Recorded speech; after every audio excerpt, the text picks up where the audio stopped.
What if the way you eat could actually heal your body instead of just following the latest fad? Hi, I'm Adrienne Irizarry, your Reproductive Rebel, and in this week's episode, I'm joined by functional nutritionist Katie Kirklin to talk about eating for function, not fads.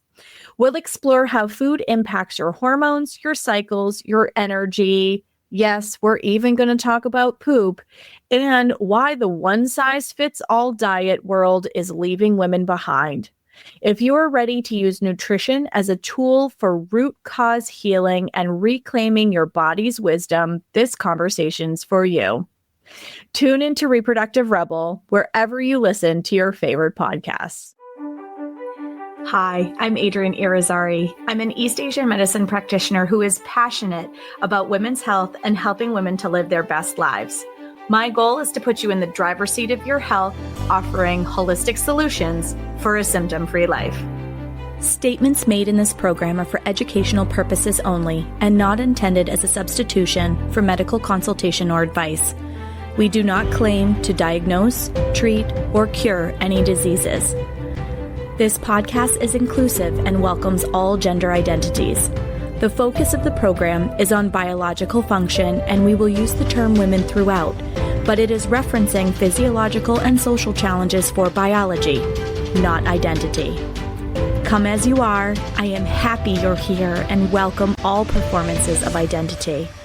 I hope you find something helpful in this show.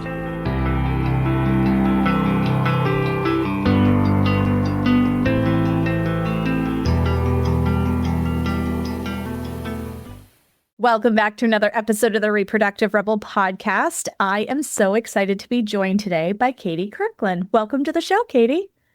Thanks so much for having me, Adrienne. So I am pumped to be having this conversation because when Katie and I sat down for our screening call, all of a sudden it was like, wow, we have a lot in common, both through life story similarities. We are both moms with very new little people, which I thought was very fun when I was talking with her. But she works in the functional nutrition realm. There's a lot of beautiful dovetails, I think, with traditional Chinese medicine nutritional tenets as well. So I was like, ooh, there's so many places we could go with this episode. So before I get really excited and start asking Katie all kinds of questions, if you can share with our listeners who you are and what you do. Yeah, well, so by trade, I'm a registered nurse, but my passion always really was in nutrition and holistic health. If we go back to the beginning, I grew up just loving learning about nutrition and health, but it was very much in the context of like weight loss and diet culture. I grew up, my whole family was on Weight Watchers, and so that was just like what I knew about nutrition. You know, very much that calories in, calories out mindset, low fat, everything. And then when I was in high school and college, I found myself with tons of health issues. And I was like, why am I having all these health issues? I eat healthy. I eat low fat. I eat low calorie. And some of those issues included things like anxiety, allergies, fatigue, GERD, gut issues, acne. And it's sad because a lot of those are kind of like normal accepted things that people experience at that age too. So I didn't really think twice about it. Because I was experiencing all these issues at such a young age, I felt like I was in this constant battle with my body. And I knew that what I ate really impacted how I felt. But it took me a long time to figure out how to eat in a way that was actually nourishing to my body because I was just so in that diet mindset. So I went on over a decade of just searching for like the diet cure. I tried vegan, vegetarian, paleo, intermittent fasting. I just thought there was like, you know, one magic diet. But I got a lot of hints from my body that things weren't working. Like, for example, when I was vegan, my hair started falling out in clumps. And I was like, why is this influencer vegan girl? Like, why is she thriving as vegan, but I'm not? And it just didn't make sense to me. But then eventually I stumbled across a YouTube video about functional nutrition, and it was by Andrea Nakayama, who's the founder of the Functional Nutrition Alliance, where I got certified. And she talked about how when it comes to diets, there's no one size fits all. So if you've ever heard the saying, one person's meat is another person's poison, I feel like that's a good way to think about it. I very much believe in a whole food approach, but what foods are included in can vary from person to person. Oh, I think that's so important. In a previous episode, I interviewed somebody who works in the genetics area, and she's talked about how our genes, literally, some of them respond well to plant-based diets and some don't.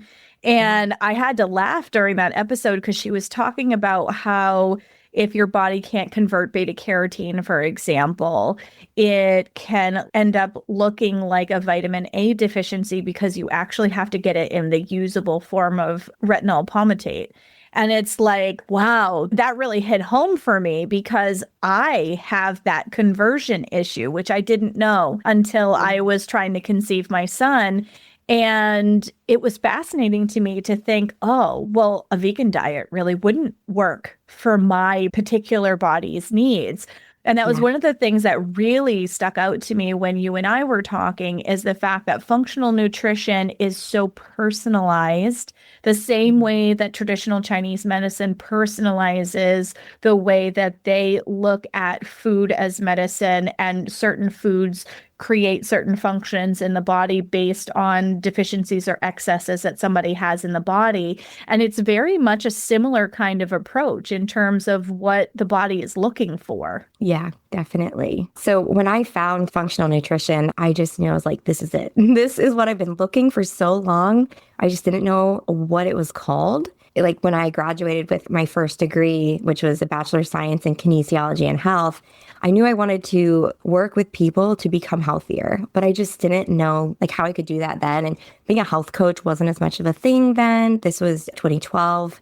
So I went to nursing school because I was like, this, is that kind of a step into the world of health. But it turns out it was a very different path than I ultimately wanted to like find myself on.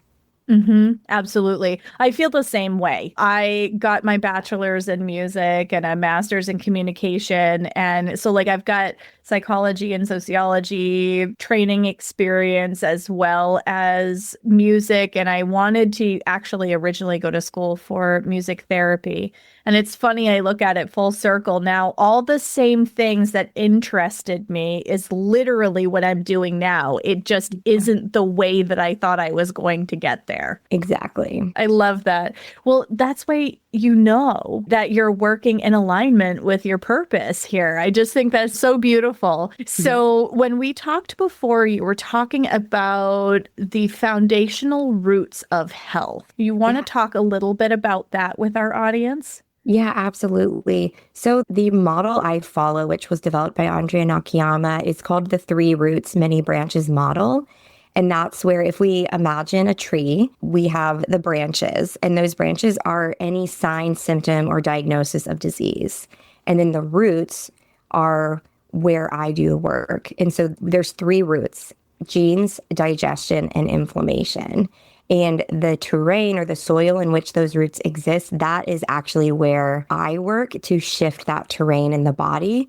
Because if the body is, highly inflamed and we've got all these toxins coming in, it basically creates a terrain in the environment that allows for disease to take root. But if we shift that terrain, we can create an environment where healing can happen. I love that. So, as she's describing that in my own head as an East Asian medicine practitioner, we describe our way of like pattern recognition and looking at the body as a root and branch theory, where there's a root cause for why certain symptoms are showing up, which are the branches on the tree. And if you treat the root. So are you guys all seeing exactly why I was excited about having Katie on the show? Because I'm like, ooh, this is exactly what I do, but it's using different vocabulary. And I love the fact that there is so much that was uncovered and discovered and experienced and put into practice in the 5,000-year-old East Asian medicine systems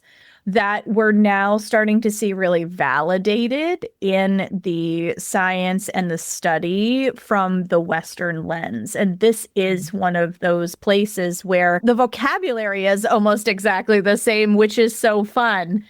So the body tells the story. And I love the fact that you were talking about functional nutrition, not only from this root and branch kind of idea, but that it is so much more than just nutrition. Yes, there's so much more to it. It's functional nutrition is a holistic approach to healing the body and essentially bringing it to its most functional state, hence the word functional. But nutrition alone, it takes more than nutrition alone. We have to be sleeping. We have to be moving our body, hydrating well, have connection. So there's so many other parts of it that come with it. So when I say I do functional nutrition, I think it's really important to mention that it's not just about food. Mm-hmm. Well, that actually leads me to my next question. I get a lot of clients that interchangeably use phrases like functional nutrition and functional medicine, but they're actually two distinct fields. Can you elaborate on that a little bit? Yeah, so functional nutrition really derives from functional medicine. And what I say is that functional nutrition really fills a gap that exists in the world of functional medicine. Because you might be working with an amazing functional medicine doctor and they're doing all this work with you to dismantle the dysfunction in your body, but they simply oftentimes just don't have time to do all the foundational work that I do using functional nutrition, this holistic functional nutrition approach, where I'm talking about what they're eating, how it's impacting their body, what is their digestion doing, are they chewing their food, what does their poop look like, really getting into the nitty gritty and the everyday, day to day, even hour by hour choices, how they're feeling and what they're eating is telling them. I love that. That is actually how I got started. I started as a Chinese nutritional therapist, and it was for the same reason. Acupuncturists talk about this kind of stuff, but they don't have time to sit down and do the nitty gritty. And that's where I began as well. I love that you brought up poop. Let's talk about poop. Hey guys, we've talked about sex. We've talked about intimacy. We've talked about hormones. We've talked about genetics. The one thing we haven't covered on this show yet is poop. So let's talk about it, because as a TCM practitioner, poop is a really big deal in terms of being a statement on what is going on internally in the body. Yeah, poop is so important. So there's what we call the non-negotiable trifecta in functional nutrition. It's sleep, poop, and blood sugar balance. And all three of those must be addressed. But when we're talking about poop, we're also thinking about overall gut health.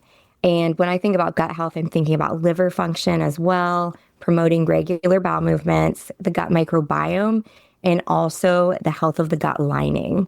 So if we think about the liver first, that flushes out toxins. And I'm actually going to go into how this impacts hormones, which I think would be really relevant for your listeners. But so the liver flushes out toxins, including excess estrogens, and then it dumps them into the intestines for elimination. And if we're not pooping daily, then those toxins are sitting in the intestines and can be reabsorbed back into the bloodstream. And that can literally make someone feel like poop. No pun intended. Yeah. And then a healthy gut microbiome is also really important here because it's responsible for the final breakdown and elimination of those estrogens. And what's really fascinating is there's actually a whole subset of gut bacteria called the estrobolome, and they're specifically involved in regulating estrogen levels in the body. So if the gut microbiome is impaired, that can contribute to estrogen dominance. Oh, wow. That's really fascinating. I've never heard it explained that way. Yeah. And then actually, I'll mention too about the gut lining. This also plays a really important role. If the gut lining is damaged, I'm sure you've probably heard of leaky gut. That's where the lining of the gut is extra permeable, more permeable than it's supposed to be, which happens as a result of inflammation, chronic stress, medications, food sensitivities, things like that. But when it becomes leaky, harmful substances like undigested food particles, bacteria, different toxins can then leak into the bloodstream. And that leads to systemic inflammation, which contributes to elevated cortisol levels, which then impacts our sex hormones and can worsen reproductive symptoms and dysfunction. That makes me think like you already have more sensitivity to cortisol when you're in perimenopause, for example. If you have leaky gut on top of that, you're just compounding the way that your symptoms show up. Absolutely, because an unhealthy gut, a leaky gut, also struggles to absorb certain vitamins and minerals that are really important for hormone synthesis. So it's kind of like this vicious cycle where if you have an unhealthy gut lining, then your hormones will be impaired. And if your hormones are impaired, then it's going to contribute to that unhealthy gut lining. Absolutely. So from your toolkit, how do you go about figuring out if somebody has leaky gut and it's contributing to the way that their body is showing up? Well, with leaky gut, you can almost assume that just about everyone has leaky gut who is having health issues. There is testing that can be done, but it's very expensive. And so I do not do the testing. But if you assume someone has a leaky gut and you start by healing the gut, it lays a solid foundation for healing for the rest of the body. Do you find that there are certain foods that are particularly impactful for helping with a leaky gut? Yes. So if someone has a leaky gut, we assume that they have food sensitivities. And we also assume that they're eating foods that are highly inflammatory for their body. A few of the most highly inflammatory foods are things like gluten, dairy, processed sugar. Those are probably the top three among some others for some people, but it varies for the individual. But sometimes I'll do a trial period of like, hey, let's cut out gluten for 2 weeks and just see how you feel. And I'll tell you, most of the time, people are like, okay, I'm never eating this again. I feel so much better.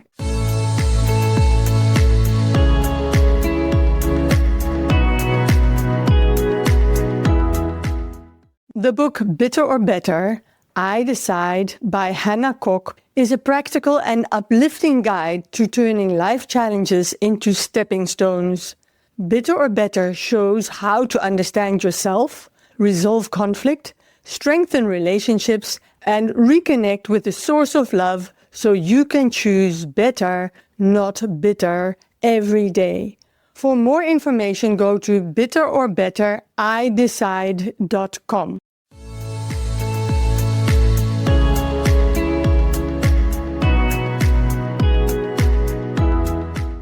Yes, I have had a very similar experience with my clients as well. I find it very funny when they're like, wow, I have felt like crap for so long. Like, I didn't know that this kind of feeling okay was even possible. Yes, you get so used to your normal. If you've ever thought of or heard of the analogy of the frog in the boiling water, if you throw a frog into boiling water, it will jump right out. But if you put a frog in cold water and then slowly turn up the heat until it's boiling, it doesn't recognize that it's getting hotter until it's too late and it's dead. And that's what happens in our body, where the change happens so gradually over time that it's our normal and we don't recognize it as abnormal. And so sometimes it takes someone pointing something out to you even to recognize, oh, wait a second. Like, for example, people should be pooping every day. And a lot of people don't know that is the norm. Ideally, 1 to 3 times a day. And someone might be pooping twice a week and they're like, well, I've been pooping twice a week for 10 years. So this is my normal. I just thought this was normal, but it's actually not. And it's really contributing to that overall toxic burden on the body. So just so important for people to pay attention to what's going on in their body and to question, like, wait a second, is this normal? Like, is getting a headache every day, is that normal? I like that because there's a lot of things that we accept as normal. I mean, I tell this to my clients all the time when they are like, oh, well, I've always had cramps with my period, or, oh, I've always started with brown at the beginning and have brown at the end. And it's like, that's not part of your bleed. Like, those are signs that there's things going on in your system. Like, you get nauseous when you have your period. That's a sign that something is going on in your body. Like, none of that should happen. There are a lot of symptoms, I feel like, both as a menstrual health professional, like looking at menstrual health, but then looking at like perimenopause and whatnot. You know, we really assume, and you can see it validated by the thousands of memes out there about perimenopause and all of the emotional symptoms that go with it, and the brain fog and the anxiety and the depression and all that kind of stuff. But what they're not realizing is they are seeing an extreme because their body's asking for help. Yeah. And unfortunately, sometimes allopathic doctors reinforce that. I had a client that I worked with who she had a 1-year-old and she was experiencing a lot of fatigue and brain fog and all kinds of symptoms. And her doctor basically said, oh, that just comes with the territory. You're a new mom. Just expect it. And just completely dismissed her. And within a couple of months of working with me, just doing some very foundational work, shifting her diet, it completely disappeared. She felt completely better.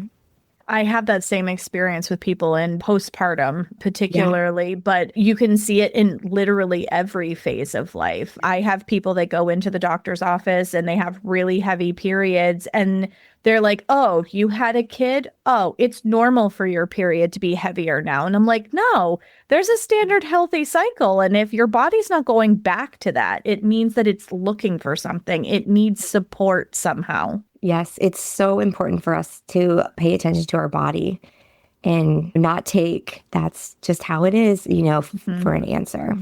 Absolutely. I totally agree with that. And I love that you're bringing practical tools to the table for people to be able to integrate some of these changes into their life. And I love that you described functional nutrition as like where you can really like get down into the nitty-gritty of the higher arching concepts that are explained by a functional medicine doctor, because I really feel like that's where the work lies. It's like the overarching concepts are great, but often I find people come to me with the how to. How do I apply this? How do I know it's working? I'm on XYZ list of supplements because I've been on 6 protocols and I'm still taking the things that the last provider gave me and I don't see any difference, but now I'm also taking the things that the new person gave me and so on and so forth. And so even though it might not be like polypharmacy in the fact that there's like multiple medications in the mix, I also see it with supplementation and herbal support because people want to do things naturally as much as they possibly can, or at least I've seen the health and wellness space trending in that direction. But being able to figure out like, does this work for me? Does this not? How do I practically apply this? I've been spending thousands of dollars doing this thing and I don't have any results. Yeah, sometimes the answers can be so simple too. Like what you were saying reminded me, my dad was having sleep issues and his doctor sent him to like 3 different specialists. First he sent him to a urologist because he was peeing in the middle of the night. Then he sent him to a sleep specialist checked him for sleep apnea, all these different things. They wanted to put like a stimulator in his back. And I was like, Dad, like, is your room dark? Are you on your phone before bed? Like, are you drinking alcohol? Like, just really basic foundational sleep hygiene stuff that no one asked him about. And I'm like, a spinal stimulator. Like, why don't we first just talk about your sleeping environment? Yeah. Well, and that's it. Like these kinds of fixes are so simple, yet they're not expensive the way that a surgical procedure would be. Yeah. And unfortunately, medicine is a business. And this is where I feel like practitioners like you and me can really make inroads in the fact that a lot of times it doesn't require that kind of a high level intervention. The tools are there and that's great. And it's good for acute care, but not everybody needs that level of intervention. And for everybody who exists in the in-between, which I feel like is like 97% of the population, going, I want to do something to better my circumstances. I want to feel better. I know I don't feel right. Yeah. But they can't put their finger on it, or they've had blood work done and their blood work is in range, and I'm using air quotes, guys, so it must be quote unquote normal. Yeah. But I'm still experiencing symptoms. How is it that my blood work didn't turn anything up? Right. It's because someone's not asking the right questions. I like that. So I want to go back to poop for a second. Sorry, everybody. I am really onto this bandwagon because I think this is an important topic. So I know that there were several people whose brains exploded when you said 1 to 3 times a day, when once a day is hard for some people.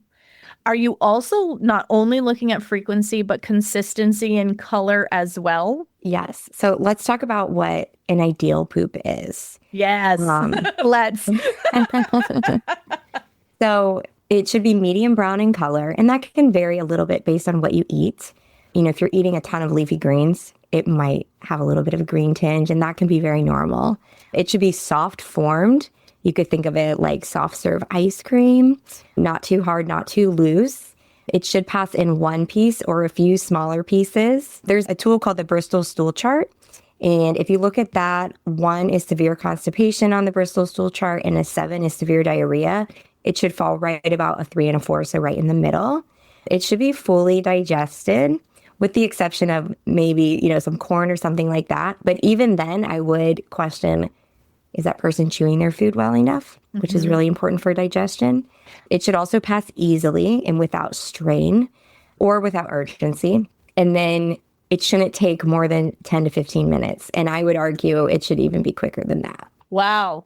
That is not the kind of guidelines that most people get. And I think it's really important because traditional Chinese medicine kind of looks at it that way too, where color consistency tells a different story. So if somebody's stool is like darker brown, you mentioned the green piece. I've heard clients also talk about more like yellowy brown stool. What kinds of things can they get from the color?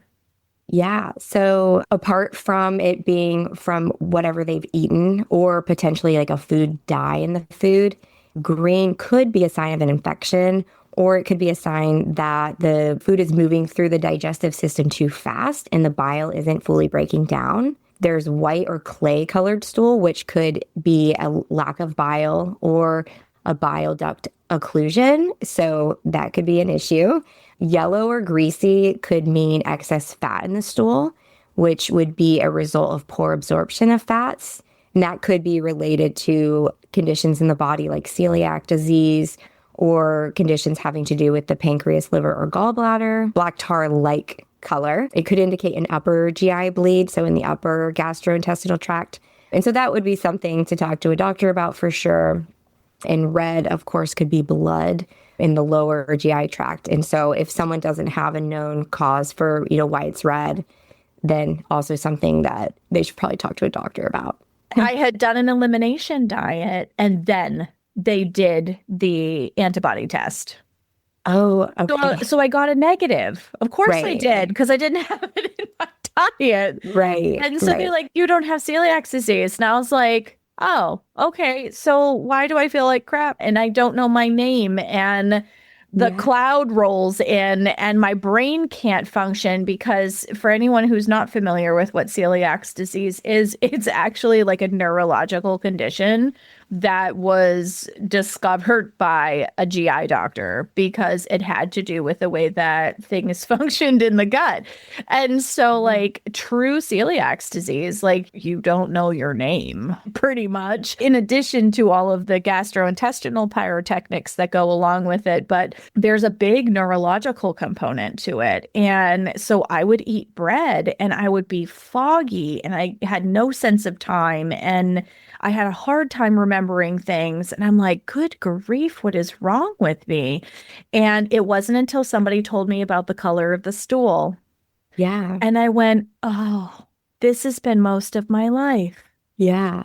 I had no idea because nobody was asking that question. Yeah. It's so interesting. I actually haven't heard celiac described as a neurological disorder, but it makes sense because of the gut-brain connection. Mm-hmm.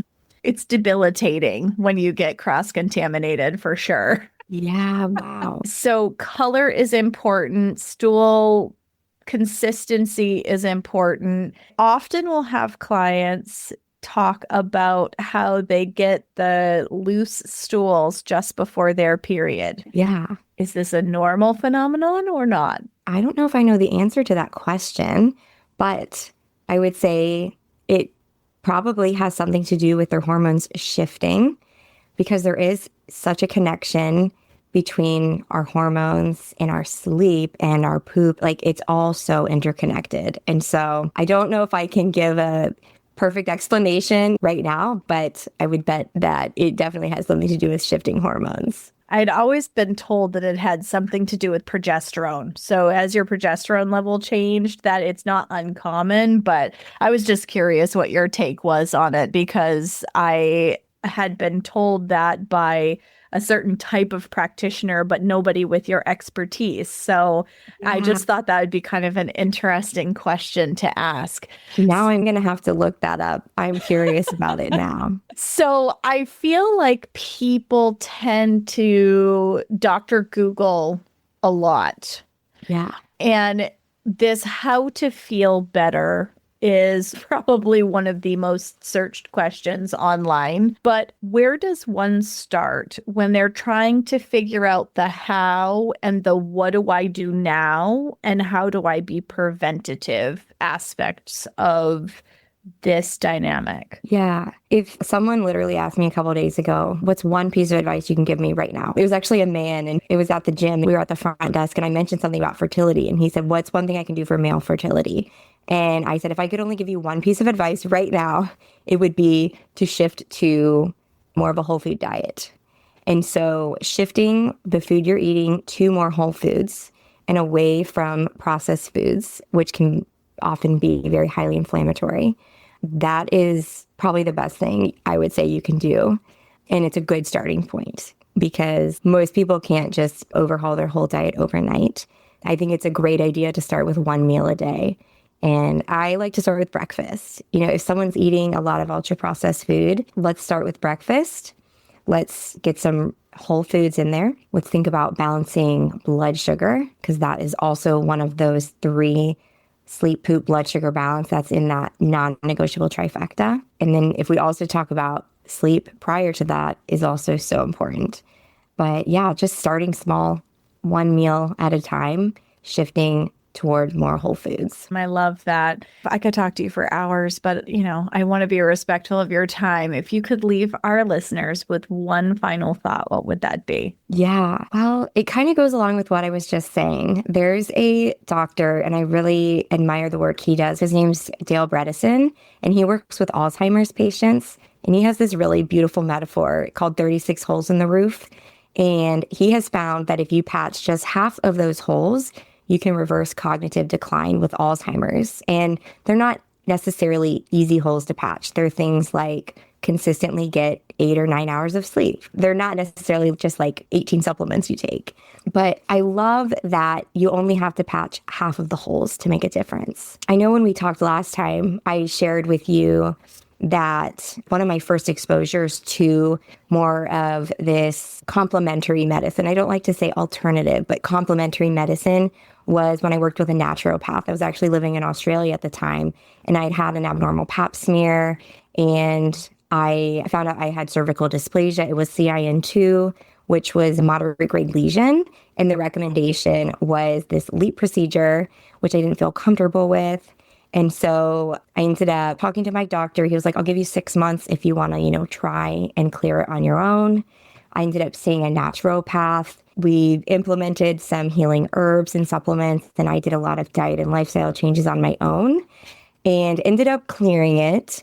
And what my gynecologist said after that was after 6 months, he said, it probably wasn't just any one thing that you did. It was a combination of all of those things that shifted that terrain in your body, which was really profound and very functional for an allopathic doctor to say to me. So I really appreciated his open-mindedness to that.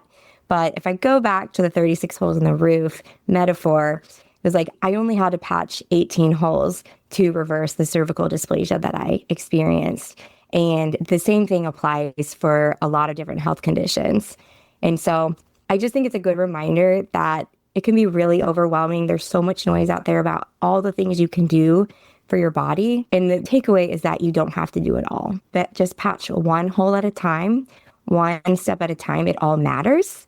So, if adding an extra hour to your sleep at night, you think, oh, this one thing's not going to make a difference, it will, because those things compound and they work together to shift that terrain to move the body toward more of a healing state.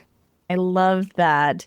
Well, and you touched a little bit on cervical dysplasia, so we may have to do an episode specifically on that because I think that is also a topic that touches many people's lives, and they think that surgical intervention is the only way to go. So if you're open to it, I would love to have you back for another episode.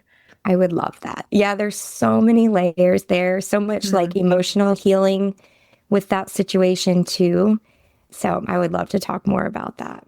I love that. So if people are looking to work with you, Katie, how can they get a hold of you? Yeah, so my website is probably the best place to find me. It's katiekirklin.com. It's KIRKLIN. Or Instagram, Katie Kirklin Nutrition. I'm also on LinkedIn, on Facebook, all the things. Awesome. So I will have all of your information in the show notes in case somebody wants to reach out to you. Thank you so much for joining me and sharing what functional nutrition is with our audience. Thank you so much for having me. Until next time, everybody. Thank you for joining me for another episode of Reproductive Rebel. Reproductive Rebel is recorded by certified peri-steam hydrotherapist and acutonics practitioner, herbalist, and Chinese nutritional therapist, Adrienne Irizarry of Moon Essence LLC. If you are interested in setting up an appointment for one-on-one support, ordering from our store, or checking out our course offerings, visit our website at moonessence.life. Be sure to subscribe to our newsletter and get insider information on upcoming events and offerings. Join the conversation. Like and follow us at Moon Essence Me on Instagram, Facebook, or LinkedIn. Your voices make this program possible. Thank you all for your continued support.